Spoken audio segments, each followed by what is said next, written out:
Bab 29. Berhasil keluar. Fusi yang berdiri di depan peti yang tidak dikunci perlahan membukanya. Setelah membuka peti, Fusi hanya terdiam saat melihat isinya adalah tumpukan keping emas yang tidak bisa dihitung jumlahnya.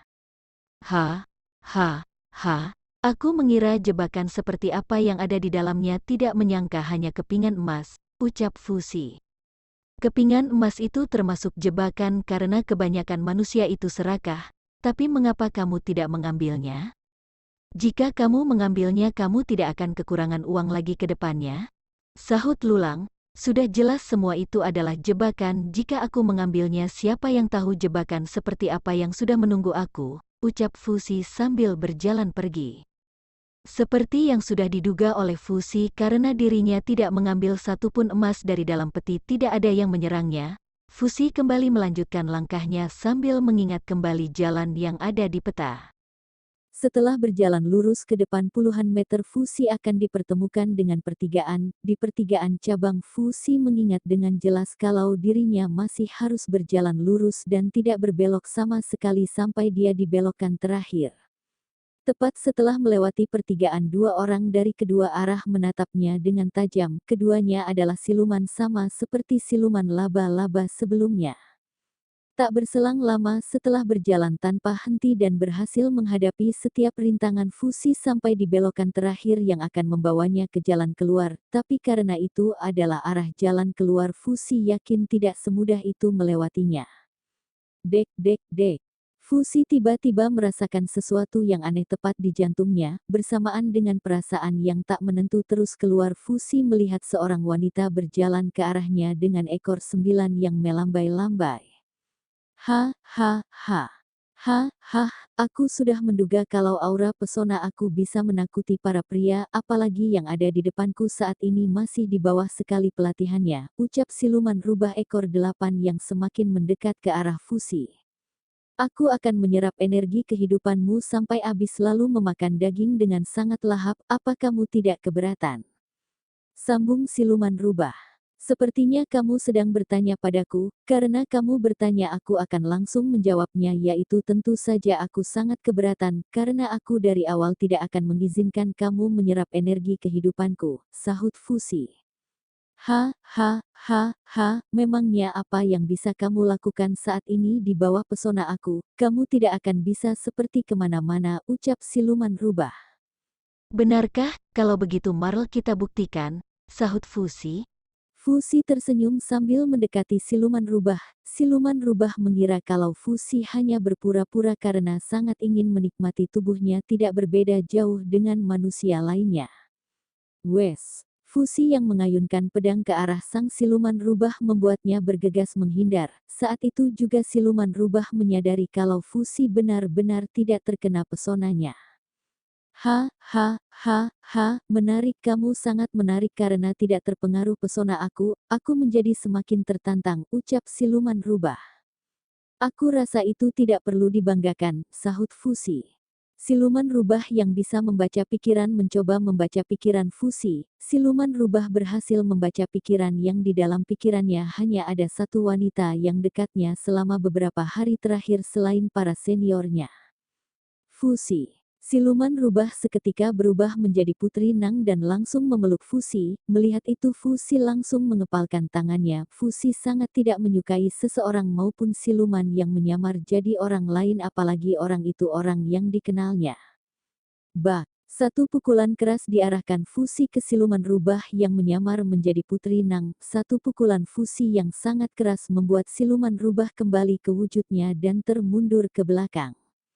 Kamu, bagaimana bisa kamu terlepas dari pesona aku padahal aku sudah menjadi orang yang istimewa di hatimu, ucap siluman rubah. Itu karena aku sama sekali tidak memiliki perasaan apa-apa padanya, aku membantunya hanya karena kasihan padanya, sahut Fusi. Karena kamu sudah banyak berusaha aku akan menghargainya, jadi aku akan membuatmu mati dengan tenang, sambung Fusi. Dengan gerakan yang sangat cepat siluman rubah berhasil menghindari serangan Fusi. Siluman rubah langsung menghilang setelah merasakan aura yang berbeda keluar dari tubuh Fusi. Lulang, sepertinya kamu yang membuatnya melarikan diri. Bukankah aku sudah mengatakannya biar aku selesaikan sendiri, ucap Fusi. Ha, aku tidak melakukan apapun, sahut Lulang. Tapi itu tidak mungkin karena aku sendiri juga merasakan aura berbeda keluar dari tubuhku, ucap Fusi. Intinya bukan aku yang melakukannya, terserah jika kamu tidak percaya padaku, sahut Lulang. Karena Lulang sudah bicara seperti itu, Fusi tidak memiliki pilihan selain mempercayainya dan kembali berjalan pergi. Setelah berjalan puluhan meter, Fusi sampai di luar hutan labirin. Seketika itu juga hutan labirin menghilang. Bertepatan dengan itu sebuah peti kecil muncul di depan Fusi dan terjatuh di tangannya. Apa ini? Tanya Fusi kebingungan. Sebuah gelang berwarna biru sedikit bersinar terang berada di dalam peti kecil. Karena tidak tahu apa kegunaannya, Fusi langsung menyimpan gelang bersama petinya ke dalam cincin ruangnya. Fusi langsung berpindah tempat saat itu juga. Betapa terkejutnya Fusi saat melihat hari masih terang padahal dirinya berada di hutan labirin sudah sangat lama. Waktu yang ada di hutan labirin berbeda dengan di sini. Kamu berhasil menyelesaikan semuanya hanya dalam waktu 1 jam, ucap Ketua Tang. Jujur saja aku benar-benar takjub padamu, sambung Ketua Tang. Besok adalah pelatihan terakhirmu sebelum pertarungan melawan masing-masing 3 murid kedua ketua lainnya. Sebelum itu aku ingin melihat seperti apa roh hewan spirit kamu sebenarnya, ucap Ketua Tang. Jadi aku harus mengeluarkan roh hewan spirit aku, tanya Fusi mencoba memastikan. Melihat Ketua Tang menganggukkan kepalanya, Fusi berbicara ibih dulu pada Lulang. Karena Lulang juga setuju untuk keluar, Fusi bersiap mengeluarkannya. Ketua Tang memang mengetahui kalau Fusi memiliki 2 roh hewan spirit di dalam tubuhnya.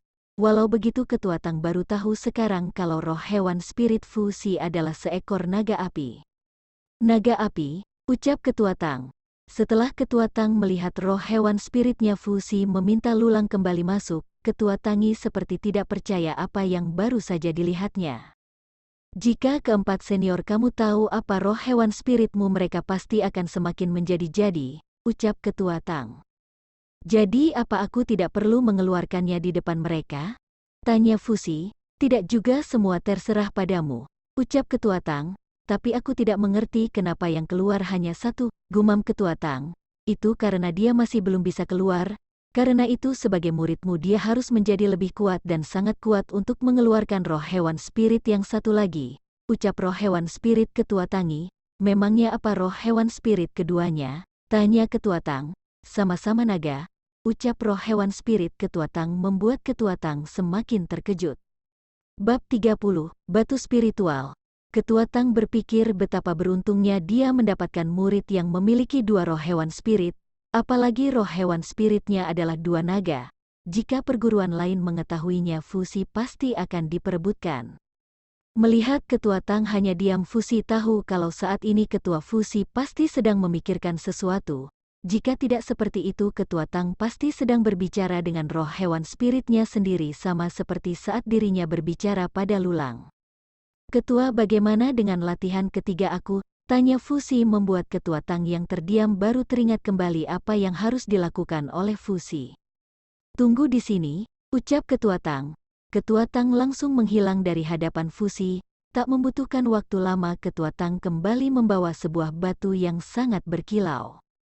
Ambillah ini, kamu harus menyerapnya, ucap Ketua Tang.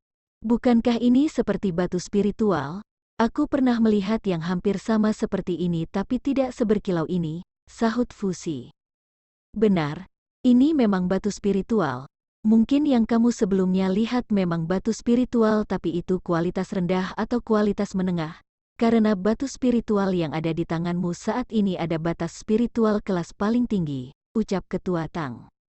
Sebelum kamu menyerapnya, aku ingin memberitahumu sesuatu. Kamu harus fokus menyerap semua yang ada di batu untuk memperkuat tubuhmu sekaligus menerobos tingkat. Jika kamu kehilangan fokus saat menyerap, kamu bisa menjadi gila atau bahkan mati, sambung Ketua Tang. Aku mengerti Ketua, sahut Fusi. Kalau begitu tunggu apalagi, kamu harus menyerapnya dengan cepat, ucap Ketua Tang.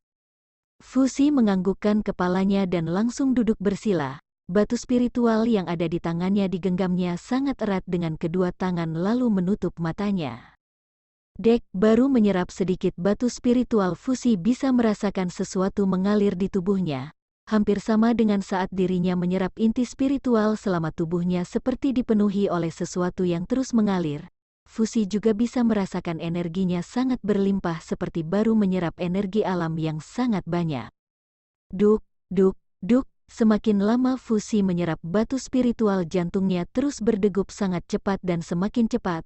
Fusi merasakan jika dirinya terus menyerap batu spiritual sampai selesai jantungnya akan meledak. Fusi yang hampir membuka matanya membuat dirinya juga berhenti di tengah jalan. Melihat itu Ketua Tang langsung mendekat ke arah Fusi, akan sangat berbahaya jika Fusi benar-benar berhenti di tengah jalan. Apa kamu sudah melupakan perkataanku?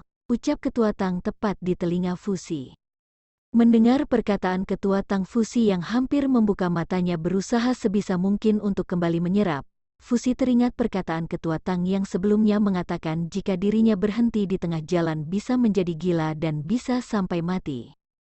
Fusi kembali mencoba sebisa mungkin tetap tenang sambil terus menyerap energi batu spiritual yang ada di tangannya. Dirinya berguru untuk menjadi sangat kuat dan bukan untuk menjadi gila apalagi sampai mati. Karena jika dirinya mati sekarang Fusi berpikir dirinya tidak akan bisa membalaskan dendamnya dan Pak Tua Sung yang sudah membantunya pasti akan sangat kecewa padanya.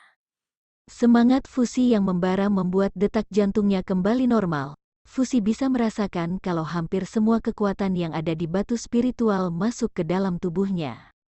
Setelah menyerap batu spiritual selama 2 jam Fusi perlahan membuka matanya. Fusi yang mengeluarkan energi dari dalam tubuhnya bisa merasakan kalau saat ini tingkat pelatihannya sudah meningkat. Bagus, bagus, saat ini kamu sudah berada di tingkat Ki dasar tahap akhir. Hanya membutuhkan sedikit lagi kamu sampai ke tingkat Ki menengah, ucap Ketua Tangi. Tapi sebenarnya tingkat pelatihan itu masih belum cukup kuat untukmu mengalahkan para murid senior Ketua Puan dan Ketuaku. Kamu bisa menggunakan tambahan kekuatan dari batu hitam dan kekuatan dari roh hewan spirit kamu untuk sedikit lebih unggul dari mereka, sambung Ketua Tang. Sisanya menang atau kalah aku sendiri tidak yakin, ucap Ketua Tang. Aku pasti akan berjuang sampai akhir karena aku hanya ingin menjadi murid ketua. Aku berjanji tidak akan mengecewakan ketua, sahut Fusi. Yang paling ku suka darimu adalah semangatmu.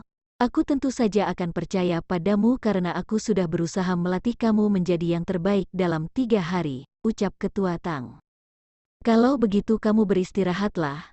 Pertarungan besok tidak akan semudah yang kamu bayangkan, sambung Ketua Tang yang langsung menghilang.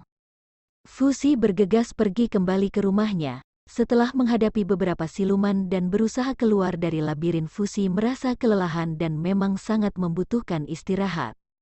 Di tempat yang berbeda Ketua Puan dan Ketuaku yang sudah memilih muridnya masing-masing bergegas berkumpul. Pertandingan hanya tinggal 1 hari, bagaimanapun juga murid mereka harus menang agar Fusi bisa menjadi murid salah satu dari mereka. Bagaimana persiapan kamu Ketuaku? Tanya Ketua Puan. Aku sudah memilih ketiga muridku yang istimewa untuk menghadapinya. Chia, Suai dan Fang, ketiganya sama-sama murid yang sangat berbakat.